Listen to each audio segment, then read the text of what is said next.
You're dangling from a rain-slicked monastery wall in Northumbria, and your life choices are seriously questionable right now. The stone crumbles under your fingers like week old bread, and below you, a dozen angry Anglo-Saxon guards are having what appears to be a heated debate about whether to turn you into a pincushion with their arrows, or just wait for gravity to do the job. Decide quickly, farm boy, growls Bjorn Ironhand from the longship bobbing in the harbor below. Either you prove you're worth the space on my ship, or you can swim home to Norway.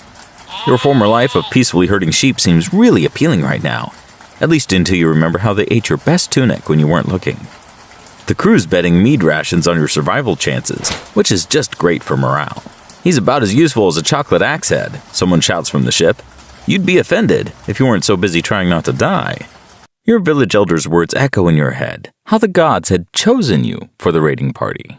Funny how they always seem to choose the skinniest farmer's sons instead of the elder's own well-fed offspring. The golden cross gleams above you, probably wondering how its peaceful monastery life turned into an impromptu Viking recruitment exercise. Well, if you're going to die anyway, might as well do it in style. Your next move better be good, because unlike those farming simulation games you used to play, this one doesn't come with a reload button. Turns out Vikings don't exactly have a gentle onboarding process. You managed to steal the cross and only took one arrow in the leg doing it, but now comes the real test, proving you belong on this ship of professionally violent lunatics. Your first lesson? Everything on a longship is trying to kill you. The ropes, the oars, the waves, and especially that suspiciously smiling veteran showing you the ropes, literally. Row faster, sheephugger, Bjorn bellows as you strain against an oar that fights you harder than your old ram during shearing season. Your muscles scream like they're being murdered by angry trolls. This isn't your grandmother's butter churning. Actually, you've met his grandmother. She could probably outrow the entire crew. The ship rocks violently and your breakfast decides it prefers life in the ocean. Your new crewmates find your seasickness hilarious. The crew's split between he'll die by Tuesday and he'll die by Wednesday. Only half Dan bet on he'll survive, though you later learn he always bets against the crowd, since that one time everyone thought he'd die from an axe to the head. I want enough silver to buy my own ship, he grins, tapping the metal plate in his skull. Look, he's feeding the fish again.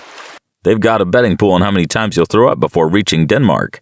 The current record is 17, and you're determined to break it. At least the fish are well fed. You're creating your own little underwater following. Your first fans, someone jokes. If only your fans didn't smell like herring. Training isn't much better. That's your head, not your sword arm, your instructor Halfdan growls after you nearly decapitate yourself during sword practice. I've seen better footwork from a three-legged goat.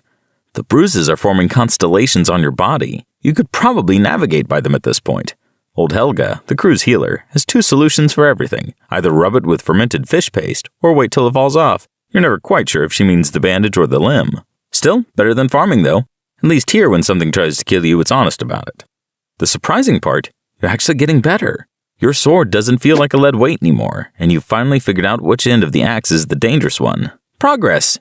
Even Bjorn notices. Well, farm boy, he grunts after you manage to block his attack without falling overboard. Maybe you won't die immediately in your first real fight. Coming from him, that's practically a marriage proposal. Your first real raid comes faster than expected, like most near-death experiences in Viking life. The target is a coastal village that probably wasn't expecting its peaceful fishing morning to include longships. Remember, Bjorn announces, we're here to raid, not redecorate. And try not to die. The paperwork is awful. Turns out Vikings have HR issues too, just with more axes involved. The landing beach looks about as welcoming as a bear's dental appointment. Local defenders are already forming ranks and you're pretty sure your legs shouldn't be shaking this much. The veteran next to you, Eric One-Eye, creative naming isn't a Viking strength, notices your terror. First raid jitters, he grins, just pretend they're angry sheep. Easy for him to say, your sheep never carried spears. Everything becomes chaos faster than your sister's wedding after too much mead. You're swinging your sword like your life depends on it, because it does, when you spot a defender trying to flank Bjorn. Without thinking, you tackle the man into a conveniently placed pile of fish. Nice move, farm boy, Bjorn shouts, though maybe next time less fish, more sword. After that day, you earn a new status, the Viking who saved Bjorn's back, and only mostly smells like herring. Not exactly a saga-worthy title, but it's a start. Turns out, raiding is the easy part of Viking life. Winter in Scandinavia, that's the real enemy.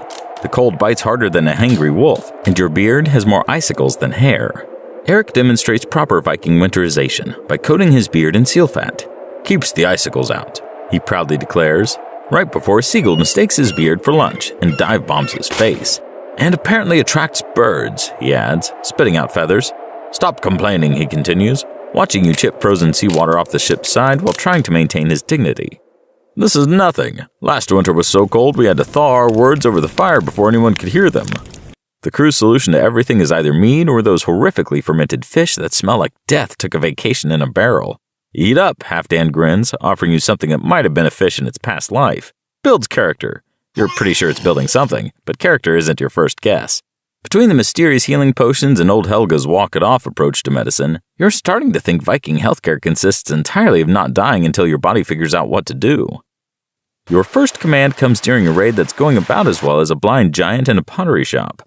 The storm hit just as you reached the English coast, because of course it does. Half the ships are scattered, Bjorn's unconscious from a wave-thrown barrel, and suddenly everyone's looking at you like you're supposed to know what to do.